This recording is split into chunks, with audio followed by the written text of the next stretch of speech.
Hello friends, तो आज हम लोग डिस्कस करने वाले हैं प्लाज्मा पे। किस पे? प्लाज्मा। तो आपने सही सुना, प्लाज्मा। अब एक्चुअली हम प्लाज्मा की बात करेंगे। सॉलिड हो गया था, लिक्विड हो गया था, गैस हो गया था। अब मैं प्लाज्मा की बात करूँ ना, तो प्लाज्मा में क्या होता है, एकदम ध्यान से देखिएगा। प्लाज्मा एक तरह का आयनीकृत गैस है, आयोनाइजेबल गैस है। प्लाज्मा क्या है? एक तरह का गैस है। और ये जो है ना, इसके अंदर ना इलेक्ट्रॉन्स और पॉजिटिव चार्ज एक समान रूप से डिस्ट्रीब्यूट होते हैं। और ये एक आयनीकृत आयोनाइजेबल गैस है, इस पे आयंस होते हैं। यानी जितने आयनीकृत गैस हैं, जितने गैस ऐसे हैं जिसके ऊपर चार्ज है, आयन है, इसके पास ऑलरेडी चार्ज प्रेजेंट होता है। जिस गैस के ऊपर चार्ज प्रेजेंट है ऑलरेडी, वो सब आते हैं प्लाज्मा के अंदर, राइट। अब ये प्लाज्मा के अंदर आते हैं, कोई बात नहीं, लेकिन इसके अंदर होता क्या क्या है देख लीजिए। देखिए, पहले लिखा है the plasma form of the substance appears when the gas is ionised. अभी मैंने बताया आयोनाइज्ड गैस के कारण होता है ये। Next, plasma contain almost same number of positive charge and ion and negatively charge electrons. यानी प्लाज्मा के पास same number of positive charge और इलेक्ट्रॉन्स होते हैं। Next, plasma is a state in which affect of electric and magnetism on gases is highest. मतलब क्या बोल रहा है कि जो प्लाज्मा होता है उस पे इलेक्ट्रिक और मैग्नेटिक दोनों का इफेक्ट होता है। इलेक्ट्रिक फील्ड और मैग्नेटिक फील्ड दोनों का इफेक्ट होता है, ठीक। अच्छा, इफेक्ट होता क्यों है? इसलिए इफेक्ट होता है क्योंकि आप जानते हैं कि आयोनाइजेबल गैस है और आयन के ऊपर इलेक्ट्रिक फील्ड का इफेक्ट तो होएगा ही और मैग्नेटिक का इफेक्ट तो होएगा ही, ठीक। आगे next, formed at a very high temperature plasma is found in star. कहाँ पे पाया था ये? स्टार में। एक तरह के एग्जाम्पल्स है स्टार। देखिए, पदार्थ प्लाज्मा रूप में सामने आता है जब गैस आयनीकृत होती है, राइट। प्लाज्मा में धनावेशित आयनों तथा ऋणावेशित इलेक्ट्रॉनों की संख्या लगभग समान होती है, राइट। प्लाज्मा वह अवस्था है जिसमें गैस पर विद्युत एवं चुंबकत्व का प्रभाव सर्वाधिक होता है, भी मैंने बताया, राइट। बहुत उच्च ताप पर निर्मित होने वाला प्लाज्मा तारों में पाया जाता है। कहाँ पाया जाता है? तारों में पाया जाता है प्लाज्मा। ये है आपका प्लाज्मा। अब नेक्स्ट बीईसी पढ़ाने वाला हूँ, ठीक, इसको राइट कर लीजिए। चलिए फ्रेंड्स, अब बात करते हैं बोस-आइंस्टीन कंडेंसेट की, ठीक। एकदम ध्यान से देखिएगा, बोस-आइंस्टीन कंडेंसेट क्या होता है। देखिए, इसमें मैं जो लिखा हूँ ध्यान सुनिएगा। सत्येंद्रनाथ बोस, एक सत्येंद्रनाथ बोस थे जिन्होंने क्या किया, ने पदार्थ की पांचवी अवस्था की गणना की। इन्होंने ही कंडेंसेट, ये क्या बोलते हैं, बोस-आइंस्टीन कंडेंसेट की गणना की। आगे क्या लिखा है देखिए, जिसके आधार पर अल्बर्ट आइंस्टीन ने 1924 से 25 ईस्वी में इसका पूर्वानुमान प्रस्तुत किया। मतलब आइंस्टीन ने इनको देखा और इनके अकॉर्डिंग अपना उसने एक सजेशन दिया, ठीक। पूर्वानुमान किया और क्या बताया, तो उसने बताया आइंस्टीन ने कि अगर हम कोई भी आपका जैसे सब एटॉमिक पार्टिकल्स हैं, जैसे इलेक्ट्रॉन्स हो गया, प्रोटॉन्स हो गया, न्यूट्रॉन्स हो गया, अगर इन्हें हम इतना ज़्यादा, मतलब कोई भी मान लो सपोज मॉलिक्यूल है H2, इसको ब्रेक कर दिए, एटम बन गया HH। अब इसको हम इतना ठंडा कर दें, इतना कूल कर दें, जैसे अप्रोक्स जीरो कर दें, पूरे 0 केल्विन या -273.150 डिग्री सेल्सियस पे कर दें। तो अगर इतना टेम्परेचर कम कर देंगे, इतना कम, कितना पर कर देंगे? 0 केल्विन पे। जीरो केल्विन पे करने के जस्ट बाद जितने भी सब एटॉमिक पार्टिकल्स हैं वो सब कौन सा स्टेट शो करेंगे? Bose-Einstein condensate, BEC state show करने लगेंगे। यानी अगर एक पर्टिकुलर टेम्परेचर की मैं बात करूं, उस टेम्परेचर पर इलेक्ट्रॉन्स, प्रोटॉन्स, न्यूट्रॉन्स, इसी को सब एटॉमिक पार्टिकल्स बोलते हैं, ये सब इस फॉर्म में होते हैं, इलेक्ट्रॉन प्रोटॉन पार्टिकल्स फॉर्म में। बट अगर मैं इनकी टेम्परेचर 0 केल्विन कर दूं, कितना, या -273 डिग्री सेल्सियस, तो ये किस तरह बिहेव करने लगेंगे? ये बिहेव करेंगे एक नया स्टेट, पांचवा, जिसका नाम है बोस-आइंस्टीन कंडेंसेट, इस तरह बिहेव करेंगे, राइट। तो इसके एग्जाम्पल्स आपका जैसे हो गया सुपर कंडक्टर्स, आपका हो गया electric spark, etcetera, right it. चलिए फ्रेंड्स, अब हम बात करते हैं किसका? टेम्परेचर का, ठीक। अब टेम्परेचर पे आते हैं, इसके बारे में स्टडी करते हैं। अगर मैं टेम्परेचर की बात करूं तो आप लोगों ने हमेशा सुनते होंगे टेम्परेचर कौन नहीं जानता है, सब कोई जानता है। बट टेम्परेचर होता क्या है? तो टेम्परेचर क्या होता है, देखिए लिखा हूं मैं, it is a physical quantity. यह एक फिजिकल क्वांटिटी है, यह एक फिजिकल क्वांटिटी है। आगे, that express quantitatively the percentage of hotness and coldness, जो किसी भी ऑब्जेक्ट के ठंडापन और गर्म, इसके बारे में बताता है कि कोई ऑब्जेक्ट ठंडा है या गर्म है, कोल्डनेस या हॉटनेस, इसके बारे में ये बताता है। इसी को बोलते हैं अपन टेम्परेचर। यानी ताप एक भौतिक राशि है जो ये बताता है कि कोई भी वस्तु ठंडा है या गर्म है, इसके बारे में जो बताता है उसी को बोलते हैं अपन ताप, टेम्परेचर बोलते हैं, ठीक है। तो यहाँ हिंदी में लिखा हूँ मैं, ताप मान किसी वस्तु के ताप का मान है, अर्थात तापमान यह पता चलता है, तापमान से यह पता चलता है कि कोई वस्तु ठंडी है या गर्म है। यानी तापमान किसी भी वस्तु का मान है, ताप का मान है, जिससे ये पता चलता है कि कोई वस्तु ठंडी है या गर्म है, ये बताता है तापमान। तो गाइज आप सब समझ चुके होंगे कि टेम्परेचर क्या होता है। अब बात करते हैं कि टेम्परेचर जो होता है ना, उसको मेजर कैसे करते हैं। एक ऐसा इंस्ट्रूमेंट जिसे टेम्परेचर को मेजर करते हैं उसको बोलते हैं थर्मोमीटर, और ये सबको पता होगा थर्मोमीटर होता है। अब बात करते हैं scale of temperature. Scale of temperature की बात करूँ ना मैं, तो स्केल ऑफ टेम्परेचर आपके 3 होते हैं और ये तीनों आपको परफेक्टली याद करना होता है। बट इसमें भी एक सबसे इंपॉर्टेंट चीज़ बताने वाला ये हो कि स्केल तो 3 होते हैं, एक होता है सेल्सियस, एक केल्विन, एक फ़ारेनहाइट। बट टेम्परेचर का जो एसआई यूनिट आता है, यही कंपटीशन पूछता है कि what is the SI unit of temperature, SI unit of temperature. तो आप क्या बताएंगे इसका एसआई यूनिट? सेल्सियस नहीं बताना है, ठीक, फ़ारेनहाइट नहीं बताना है, बताना है केल्विन। यानी इसका एसआई यूनिट होता है केल्विन। क्या होता है? केल्विन। फिर बोल रहा हूँ, हर एक स्टूडेंट गलत करता है, कभी कभी सेल्सियस मार के चले आते हैं सब, ठीक है, सेल्सियस नहीं होता है। जो जानता है उसका बात अलग है, लेकिन जो नहीं जानता वो सीख ले। कभी भी जब पूछे एसआई यूनिट टेम्परेचर का तो आपको क्या लगाना है? केल्विन। यानी kelvin is a SI unit of a temperature. It is very most important point, right it and next आगे बढ़ते हैं। चलिए फ्रेंड्स, अब हम बात करने वाले हैं टेम्परेचर कन्वर्जन फार्मूला।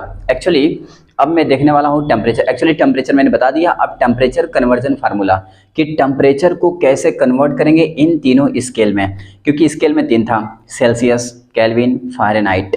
तो मुझे कैसे पता चलेगा कि अगर मान लो मैं कहूँ 10 डिग्री सेल्सियस, इसे केल्विन में क्या लिख सकता हूँ मैं कहूँ 15 केल्विन, इसे मैं सेल्सियस में कैसे लिख सकता हूँ। अगर मैं कहूँ 98 फ़ारेनहाइट, इसे केल्विन में कैसे कर सकता हूँ, इसे सेल्सियस में कैसे कर सकता हूँ। तो टेम्परेचर का कन्वर्जन मतलब क्या? कन्वर्जन मतलब क्या कि सेल्सियस से फ़ारेनहाइट, फ़ारेनहाइट से केल्विन, केल्विन से सेल्सियस, सेल्सियस से फ़ारेनहाइट, इसको मैं कैसे कन्वर्ट कर सकता हूँ। तो इसके लिए फार्मूला बनाया गया। एक्चुअली जो फार्मूला बनाया गया ना, वो फार्मूला यहाँ पे ऐसे बनाया गया। देखिए, एक्चुअली भी हमने बताया सेल्सियस होता है, केल्विन होता है, फ़ारेनहाइट होता है। सेल्सियस की बात करूँ, स्टीम पॉइंट लिखा हो ना, स्टीम पॉइंट मतलब होता है जो वाष्प बनता है वो कब बनना स्टार्ट होता है? जब पानी को आप हीट करते हैं तो जैसे 100 डिग्री होता है तो उस समय वाष्प बनना स्टार्ट हो जाता है। यानी 100 डिग्री को बॉइलिंग पॉइंट बोलते हैं, बॉयल करने लगता है। कोई भी वाटर 100 डिग्री पे क्या होता है? बॉयल करता है, तो उसको बोलते हैं अपन, उस कंडीशन को स्टीम पॉइंट बोलते हैं, और 100 डिग्री सेल्सियस बोलते हैं। अगर मैं आपसे कहूँ कोई चीज़ फ्रीज हो रहा है मतलब ठंडा हो रहा है, तो ठंडा कितने पे होता है? 0 डिग्री सेल्सियस। तो इसको बोलते हैं आइस पॉइंट। क्या बोलते हैं? Ice point. अब सुनिए, 100 डिग्री सेल्सियस से आइस पॉइंट तक कितने यूनिट में बटे होते हैं? 100 यूनिट में बटा होता है। ये 100 यूनिट, स्केल ऐसा बनाया था इसमें 100 यूनिट बटा जाता है, ठीक। उसी तरह ये सेल्सियस में है तो इसी केल्विन कितना होगा? 373 केल्विन। यानी 100 डिग्री सेल्सियस को मैं लिख सकता हूँ 373 केल्विन, और फिर ये भी 100 यूनिट बढ़ करके 273 केल्विन तक आता है, ठीक। ये भी 100 यूनिट बटा होता है। उसी तरह मैं 100 डिग्री सेल्सियस को 212 फ़ारेनहाइट लिख सकता हूँ, और यहाँ 32 फ़ारेनहाइट तक आता है, ये होता है 180 यूनिट में बटा होता है। तो ये आपको प्रैक्टिस करना होगा। अब सुनिए इससे फार्मूला कैसे बनता है। एक्चुअली होता क्या है कि हम लेते हैं C-0, इसको माइनस करते हैं, यानी C-0 बाय ये जो 100 यूनिट है इसको लिखेंगे 100 इक्वल टू, यहाँ से इसको माइनस करेंगे K-273 बाय इसको हम डिवाइड कर देंगे 100 इक्वल टू, इसको इसमें माइनस करेंगे F-32/180। देख रहे हैं? और जब इससे फार्मूला बना तो इसको हमें क्या कर सकता हूँ? 0 से 0 काट सकता हूँ, ये भी काट सकता हूँ, 2 से काटिए 5 टाइम 9 टाइम, यानी फार्मूला क्या बन गया? C/5 equal to K-273/5 equal to F-32/9। ये आपका बन गया फार्मूला। ये कौन सा फार्मूला बन गया? ये जो फार्मूला जस्ट बना है ये फार्मूला है relation between Celsius, kelvin and Fahrenheit. It is the relation between Celsius, kelvin and Fahrenheit. Celsius, kelvin, Fahrenheit. अब सुनिए होता क्या है, अगर मैं चाहूँ तो इससे और भी फार्मूले बना सकता हूँ। कैसे? सेल्सियस को केल्विन के साथ, सेल्सियस को फ़ारेनहाइट के साथ, और केल्विन को फ़ारेनहाइट के साथ, यानी इससे भी 3 फार्मूले और बना सकता हूं। अब मैं इससे 3 फार्मूले कैसे बनाऊंगा तो मैं बना के दिखाता हूं। इतना स्क्रीनशॉट ले लीजिए, फिर बनाता हूं मैं। Yes, it is a very most important point for your exam point of view. Okay, चलिए ले लिए। चलिए अब मैं सिखाता हूँ कि इससे 3 फार्मूले कैसे बनते हैं। वो 3 फार्मूले कैसे बनेंगे देखिए। ये एक्चुअली यहाँ पे है c/5, तो देखिए ना c/5 इक्वल टू, अगर मैं केल्विन के साथ इसको ले लूँ, किसके साथ, केल्विन, तो इक्वल टू k माइनस 273/5, और पता है 5 से 5 कटूंगा ना मैं, तो c equal to k minus 273 हो जाएगा। और ये फार्मूला बन गया सेल्सियस और केल्विन का रिलेशन, यानी एक नया फार्मूला बन गया, relation between Celsius and kelvin. जैसे अब इसको मैं यूज करके दिखाता हूँ, इसका यूज करके देखो। अगर मैं इसका यूज करूँ, मैं आपसे कहूँ, क्या कहूँ, मैं आपसे कहूँ कि बताइए इस कमरे का टेम्परेचर 25 डिग्री सेल्सियस है, यानी 25 डिग्री सेल्सियस। इसे कन्वर्ट करिए, क्या करिए, कन्वर्ट मतलब बदल दीजिए, किसमें, केल्विन में। तो केल्विन में कितना होगा, ये क्वेश्चन मेरा है कि बताइए इस कमरे का रूम टेम्परेचर जो है, मतलब रूम का टेम्परेचर वो कितना है, 25 डिग्री सेल्सियस। तो इसे आप कन्वर्ट करिए केल्विन में। तो मैं ऑन द स्पॉट या दिमाग में रखूंगा, पढ़ करके तभी तो दिमाग में आएगा कि इसको कन्वर्ट करने के लिए ये फार्मूला अप्लाई होता है, c equal to k minus 273। तो बताइए c का मान कितना है, 25, तो यहाँ पर रख दीजिए। तो 25 k माइनस 273, हमको k चाहिए, तो इसको इधर ट्रांसफर करेंगे तो ये प्लस हो जाएगा ना, तो प्लस 273 इक्वल टू k, इसको ऐड करिए तो 8, 9 और 2, 298 केल्विन हो जाएगा। देख रहे हैं, यानी अगर मैं आपसे कहूं कि 25 डिग्री सेल्सियस कितना kelvin, how many kelvin 25 degree Celsius, तो आप क्या बोलेंगे, 298 केल्विन। और इस तरह से हम इस फार्मूले को बना करके इसको इजीली यूज कर सकते हैं। ठीक, समझ गया ना, यस। अब देखिए, जैसे मैंने सेल्सियस और फ़ारेनहाइट केल्विन का बनाया था, वैसे ही मैं सेल्सियस और फ़ारेनहाइट का बना सकता हूँ। और रियलिटी में कैसे बनाऊंगा देख लीजिए। मान लीजिए c/5 equal to f minus 32/9 है। अब देखिए एक नया फार्मूला बन गया, ये इसको इसके साथ ले लिया। अब लेने के बाद इसका एक एग्जांपल देकर दिखाता हूँ। मान लीजिए मैं कहूँ आपको कि एक्चुअली हम लोगों का, जैसे जितने भी ह्यूमन बींग्स हैं, उनका नॉर्मल जो टेम्परेचर होता है, जैसे हम लोग का टेम्परेचर वो कितना होता है, वो होता है, एक स्वस्थ आदमी का जो टेम्परेचर होता है वो 37 डिग्री सेल्सियस या 36.6 डिग्री सेल्सियस होता है। एक्चुअली मैं 37 डिग्री सेल्सियस लेकर चल रहा हूँ। ठीक, मान लिया कि मेरा टेम्परेचर इन दिस टाइम, मेरे बॉडी का टेम्परेचर 37 डिग्री सेल्सियस है। अब इसे मुझे कन्वर्ट करना है फ़ारेनहाइट में, तो मैं कैसे करूँगा, ध्यान दीजिए इधर। सबसे पहले मैं देखूंगा फ़ारेनहाइट में कन्वर्ट करना है, तो फार्मूला ये तो लगेगा नहीं, ये जो बताया केल्विन वाला, कौन सा लगेगा, फ़ारेनहाइट वाला लगेगा। अब वो कौन सा फार्मूला है, तो मैं इसको एक साथ ले लूँगा, तो ये फार्मूला बना लिया। अब मैं इस वैल्यू को यहाँ पुट कर दूंगा। जैसे मैं यहाँ पुट करूँगा तो हमें रिजल्ट क्या मिलेगा, ध्यान दीजिएगा, f माइनस 32/9 पुट कर दिया मैंने। हमें f चाहिए, तो इसको इधर ला देंगे, जिसको बोलते हैं क्रॉस मल्टीप्लिकेशन। तो 37 × 9 और by 5 equal to f minus 32। अब देखिए, एक्चुअली मैं चाह रहा हूँ कि इसको मैं मल्टीपल कर दूँ या मैं इसको काटूंगा तो कितना आएगा, ऐसे काटूंगा नहीं, मैं और आसान कर रहा हूँ इसको। मैं क्या करूँगा कि इसका मल्टीपल कर दूँ, 9 से 63 के 3 6 और 9 27 33 और बाई 5, और इसको भी इधर ही ला दे रहा हूँ, तो प्लस 32 इक्वल टू f। अब मैं क्या करूँगा, LCM ले लूँगा तो ये 5 होगा, और ये इसके पास 333 और प्लस 160 इक्वल टू f। अब मैं इसको जोड़ दूंगा तो कितना होगा, 493 बाई 5 इक्वल टू f। अब इसको काटो ना, कितना आएगा,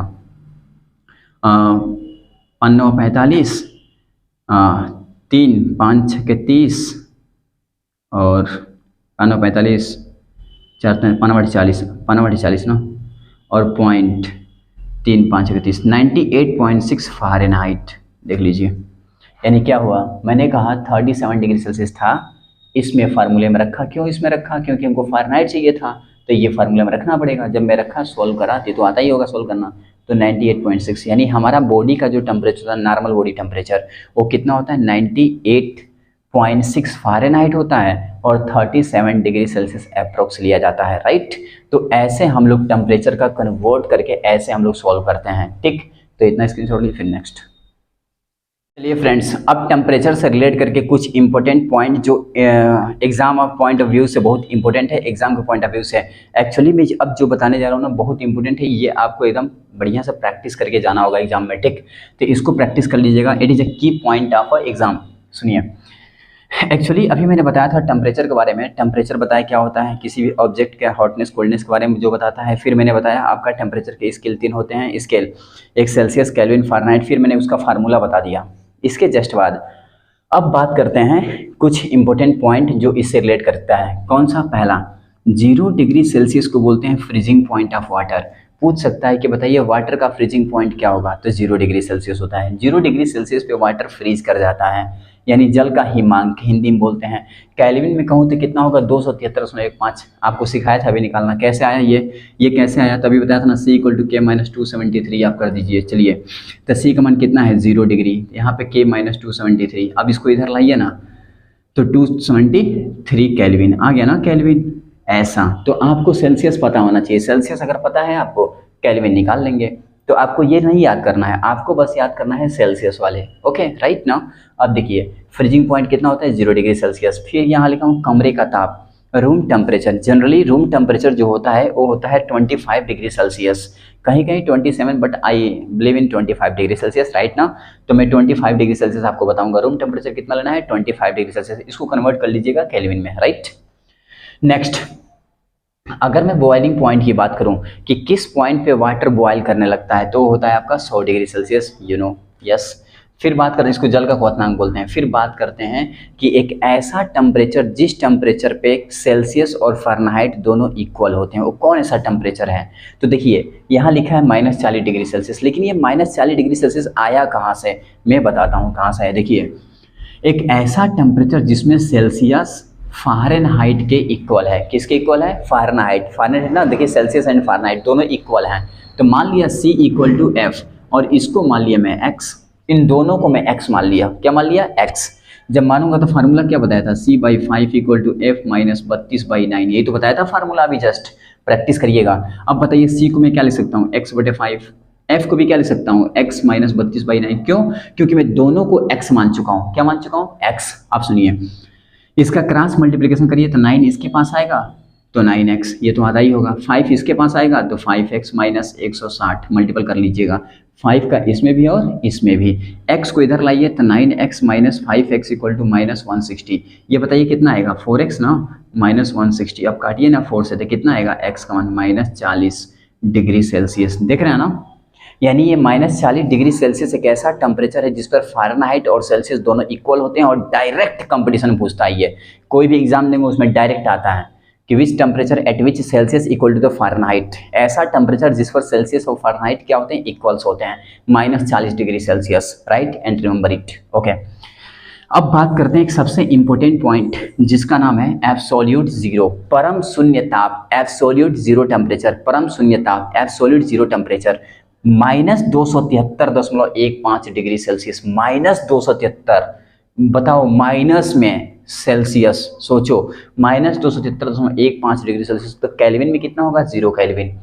0 केल्विन, इस टेम्परेचर को बोलते हैं absolute zero temperature, absolute zero temperature. Okay, right. तो इतना आप नोट करिए, इसको प्रैक्टिस करिए। ठीक, आज का लेक्चर ये था। अब next lecture next time. Okay.